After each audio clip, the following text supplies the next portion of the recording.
খুলে দে রো, দের কর এই 2 রাকাত পড়িলি। থাম, ফাঁসকা ডিপ দে, দের কর।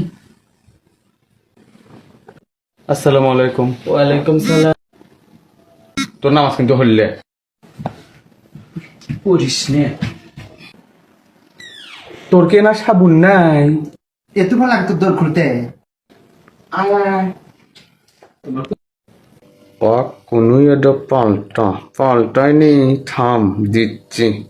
কি ভাবিস? না, কি ভাববো? চ বস। আসসালামু আলাইকুম। ওয়ালাইকুম সালাম। এই হুজুর নামাজ পড়ান। আল্লাহু আকবার।